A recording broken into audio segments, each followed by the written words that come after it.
The sky over the Laotian panhandle was a swollen bruise, clouds heavy with the weight of a year's worth of man-made rain. Lieutenant Jake Tanner banked the WC, 130 through the murk, his third sortie of the day, the controls slick with sweat under his gloves. It was 1968, nearly a year since Operation Popeye's first drop, and the mission had hardened into routine: fly, seed, soak, repeat. The Ho Chi Minh Trail below was a quagmire, its dirt paths churned to sludge by relentless storms.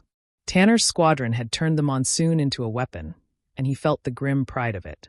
"Target locked," he called, voice steady over the intercom.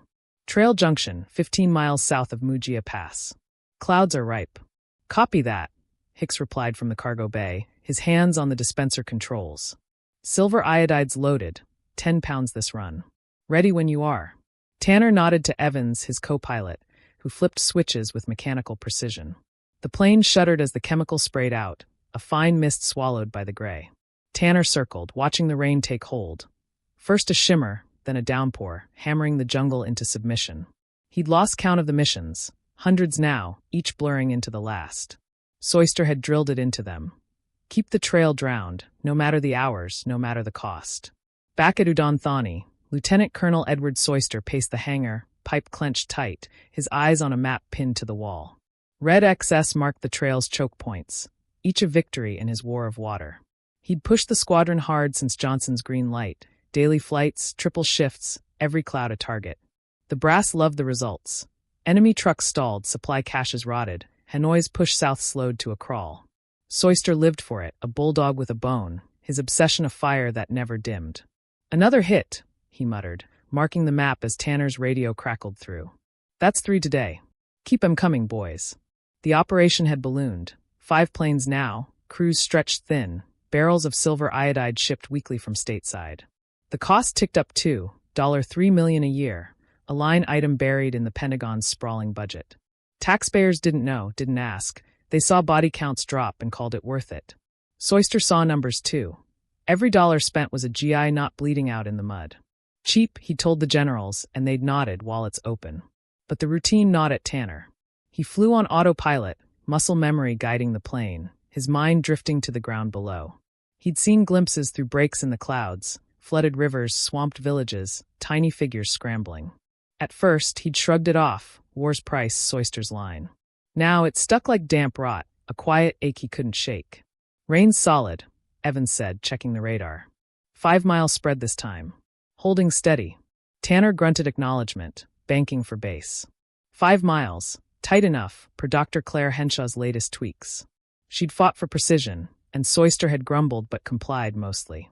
The storm still sprawled, though, wilder than the charts predicted. Tanner didn't dwell on it. He flew, he dropped, he went home. Doubt was for the ground pounders. Far below, Min waded through knee-deep water, his sandals lost to the muck. His village, a cluster of huts near the Bangphai River, drowned under the endless rain. The paddies were gone, rice stalks rotting in stagnant pools, the fish traps washed away. He hefted a sack of salvaged grain onto his shoulder, his son Tam trailing behind, shivers racking the boy's thin frame. The monsoon had never lingered like this, a tyrant that refused to lift. "Spirits are angry," Min muttered, half to Tam, half to himself. He'd burned incense at the shrine, prayed to ancestors, but the sky didn't care. The creek had breached weeks ago, then the river, swallowing homes and hope. The elders whispered of curses, but Min saw no pattern. Just rain, day after day, heavier than memory allowed. Tam coughed, a wet rasp, and Min's gut twisted. The boy had been sick since the flood started. Fever, chills, the kind of illness stagnant water bred. Min hauled him closer, shielding him from the downpour. "We'll dry out soon," he lied, trudging toward a neighbor's hut on higher ground. The sack slipped, grain spilling into the flood, and he cursed under his breath. Another loss, another meal gone. Above, Tanner's plane droned away, a speck lost in the storm it fed. He didn't see Min, didn't know Tam's cough or the village's slow death. He saw targets, coordinates, a trail choked to ruin. The routine held him, fly, seed, soak. Each drop a tally mark for victory. At Udon, Soyster lit his pipe, smoke curling as he studied the map. "More," he said to no one, voice a growl. "We need more." The trail was hurting, but not dead. He'd pushed the squadron harder, dawn to dusk, rain till the earth begged. The cost didn't faze him. $3 million was nothing if it ended the war. Min reached the hut, dropping the sack, water streaming from his hair. Tam coughed again louder, and Min knelt, pressing a hand to the boy's brow. Hot, too hot. The rain pounded the roof, a rhythm he couldn't escape, and he wondered fleetingly if the spirits weren't angry, just drowned. The rain hammered Udon Thani Air Base, a relentless curtain that turned the hangar into a drum. Captain Daniel Ruiz stood just inside its mouth, boots slick with mud, a crumpled memo clutched in his fist. It was late 1968, and Operation Popeye had grown into a beast, daily sorties, endless storms, the Ho Chi Minh Trail a swamp of Soyster's making. Ruiz had watched it harden into routine, each flight tightening a knot in his gut. Tonight, he'd snapped. He'd slipped the memo to a Bangkok Post stringer, an ex-Marine with a nose for secrets, hours earlier, under a tarp in the pouring rain. Operation Popeye, weather modification, Vietnam theater. Civilian impact unassessed. A dry summary of what he'd seen on radar. Rain sprawling 10 miles past targets, villages drowning, rivers bursting. He'd kept it vague, no names, no hard proof, but enough to light a fuse. Now he waited, the hangar's floodlights casting his shadow long and jagged. Lieutenant Colonel Edward Soyster stormed in, pipe unlit, his soaked fatigues clinging to his frame. He'd heard whispers from a radio operator, press sniffing around, and tracked the leak to Ruiz. His eyes locked on the captain, dark with fury, and he jabbed a finger like a bayonet. "You little shit," he snarled. "What did you do?" Ruiz straightened, memo still in hand, his voice steady despite the pulse in his throat. "Told the truth, sir. This isn't just the trail anymore, it's people. Floods killing kids, ruining farms. Someone's gotta know." Soyster snatched the memo, scanning it, his jaw working like he'd chew through steel. "You think this wins medals, Captain? Leaking to some hack. This is war, our war, and you're handing Hanoi a propaganda stick to beat us with." Ruiz didn't blink. "War's not an excuse to bury it. We're punishing civilians, unarmed, unaware. That's not strategy, it's wrong." The hangar echoed with rain, a hollow roar amplifying the standoff. Dr. Claire Henshaw stepped from the shadows, drawn by the shouting. She'd been in the control shack, tweaking dispersion models, when Soyster bolted out. Her flight jacket dripped, her clipboard tucked under her arm, and she froze at the sight, Ruiz rigid, Soyster seething, the memo a lit match between them. "What's happening?" she asked, voice cutting through the storm. Soyster thrust the memo at her. "Your pal Ruiz here's playing saint. Gave this to a reporter, Popeye's scope, civilian impact. Wants to sink us." Claire skimmed it, her stomach sinking. She'd tracked the same sprawl, 5 miles, 10 more, warned Soyster about it for months. Her charts showed flooded zones beyond the trail, data she'd buried under refinement pending. Ruiz had seen it too, she realized, and done what she hadn't, acted. "It's true, isn't it?" Ruiz said, turning to her, his eyes searching. "You've got the numbers. Rain hitting villages, rivers breaching. You know this isn't clean." Claire's mouth went dry. She admired him, his guts, his clarity, where she'd waffled, caught between science and silence. "The spread's wider than planned," she admitted, voice low. "I've been adjusting, but nothing." Soyster roared, slamming a fist on a crate, the thud swallowed by the rain. "This is necessity, not a damn ethics seminar. We're saving lives, ours. Every truck that bogs down is a GI who comes home. You want to cry about it, Ruiz, do it stateside." Ruiz stepped closer, rain streaking his face. "And what about their lives? Kids sick, crops gone. People were not even fighting. You call that war? I call it unjust." Soyster laughed, a bitter rasp. "Unjust? Tell that to the boys bleeding in Khe Sanh. You're too soft, Captain, both of you." He jabbed the memo at Claire. "You knew the risks, document signed on anyway. Don't play shock now." Claire flinched, his words ablade. She had known, wind shifts over spray collateral, and stayed, lured by funding, by the science's pull. Ruiz's leak tore her open. Courage she lacked, a mirror to her complicity. "I signed on to help, not harm," she said, but it sounded weak, hollowed by doubt. "Then help," Soyster snapped. "Fix the spread, keep it quiet. This gets out, we're done, Congress, the UN, the whole mess. You want that?" She didn't answer, eyes on Ruiz. He stood firm, soaked to the bone, a man who'd crossed a line she hadn't dared. "I want accountability," he said. "If it's dirty, let 'em see it. Maybe they'll stop us." Soyster's face darkened, pipe trembling in his grip. "You're a fool, Ruiz. War's dirty, it's why we win. Hanoi doesn't care about their peasants. Why should we?" "Because we're not them," Ruiz shot back, voice rising. Or shouldn't be. The rain roared louder, a wall of sound sealing them in. Claire's clipboard slipped in her wet hands, her mind a tangle. She feared exposure, her career, the operation, all crumbling, but Ruiz's stand shook her. Was it justice or betrayal?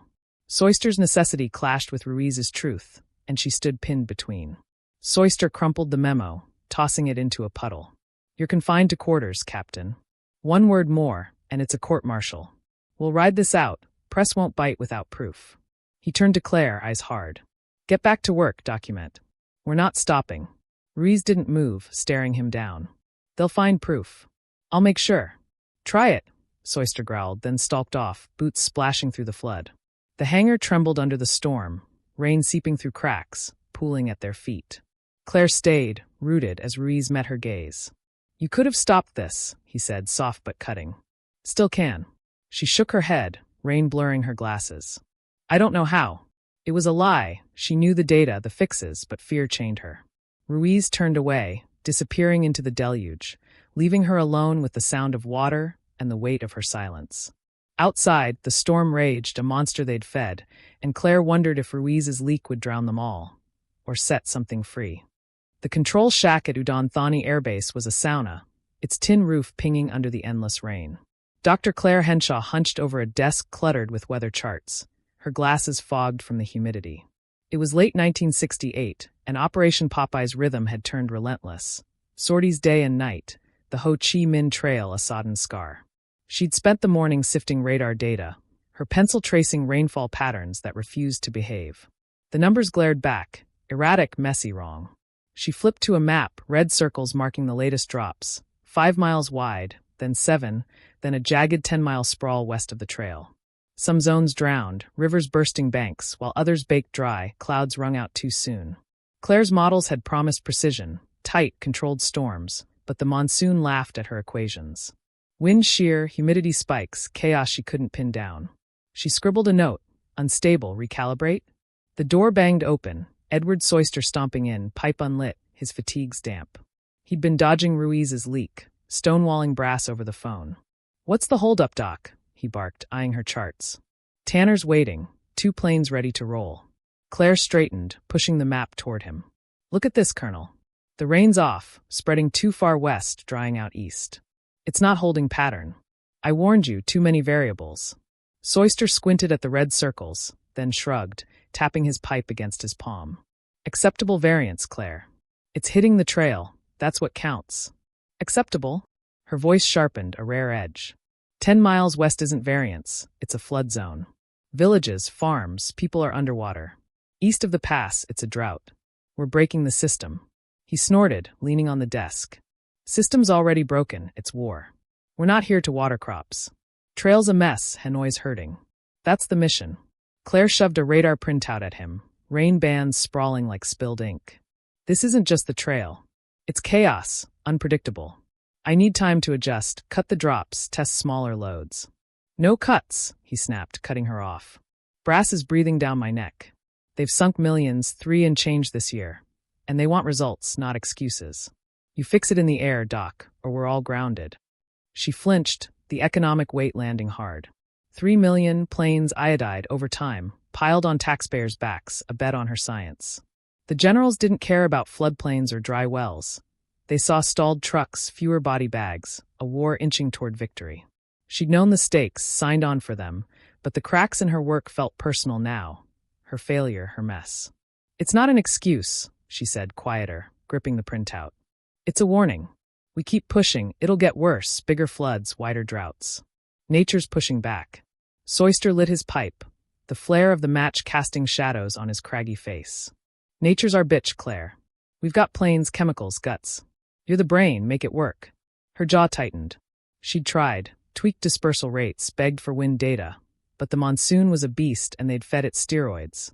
Ruiz's leak echoed in her head, civilian impact unassessed. She'd ignored it then, buried it under duty, but the charts didn't lie. People were paying, and she was the architect. I'll try, she muttered, turning back to her desk, pencil trembling. But if it spirals? It won't, he cut in, puffing smoke. You're too good for that. He clapped her shoulder, a rough gesture meant to reassure, and strode out, leaving the door swinging in the rain. Claire stared at the map, red circles bleeding into each other. She'd wanted control, science as a tool, not a wrecking ball, but Soyster's pace outstripped her. The general's millions loomed, a guillotine over her neck, demanding more rain, more ruin. She traced a dry patch east of the trail, then a flooded swath west, her mind whispering what Soyster wouldn't hear. They'd lost the rains. Outside, the storm growled, a low rumble that wasn't thunder, just the weight of what they'd woken coiling tighter.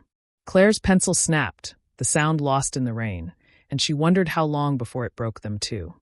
The rain fell like a shroud over Min's village, a ceaseless gray sheet that blurred the horizon. It was late 1968, months into the unrelenting storms, and the Say Bang Phai River had swallowed the lowlands, turning paddies into lakes and huts into driftwood. Min knelt in the muck of what had been his home, salvaging a cracked pot from the floodwater. His hands trembled, not from cold but exhaustion. The monsoon should have eased by now, but it clung, a tyrant birthed from some unseen hand. His son, Tam, sat under a makeshift lean-to, a bamboo frame draped with rotting palm fronds. The boy's cough had worsened, a wet hack that rattled his small chest. Min glanced at him, fear coiling tight. The water, stagnant brown, flecked with debris, bred sickness. Tam's fever burned hotter each day, and the herbs Min boiled did nothing. He wiped his brow, rain streaking his face, and muttered a prayer to ancestors he no longer trusted. The village elders gathered nearby, their voices low under the downpour. Old Vin, hunched and toothless, shook his head at the flooded shrine. "The spirits have forsaken us," he rasped.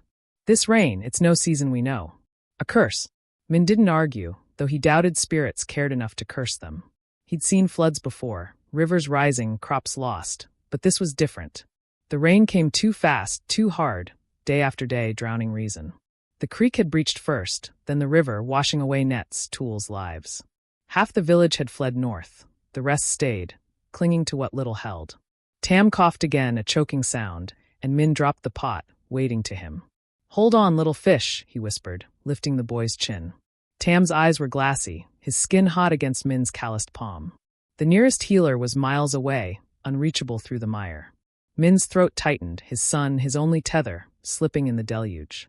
Above, Lieutenant Jake Tanner flew the WC. 130 through the storm's belly, the plane jolting in turbulence.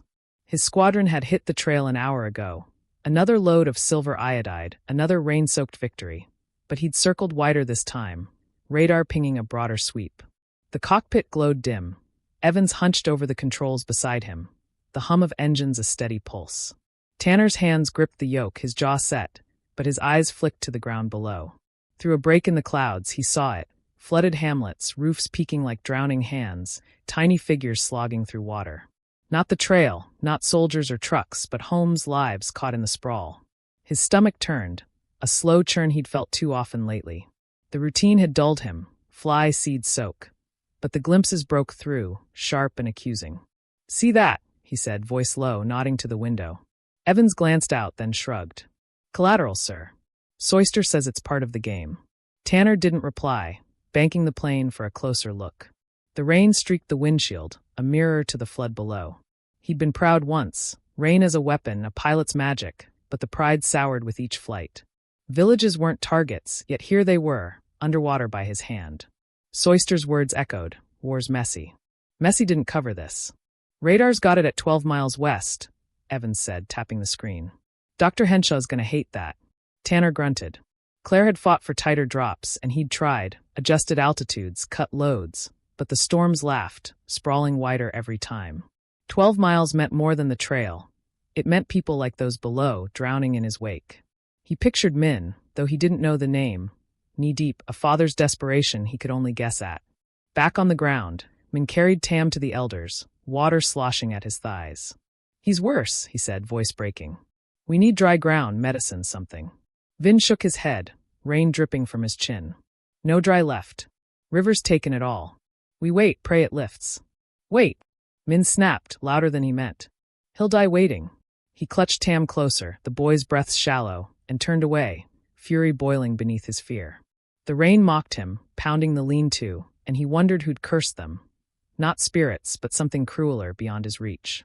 In the sky, Tanner pulled the plane up, clouds swallowing the view. "Heading back," he radioed, voice flat. "Drop's done."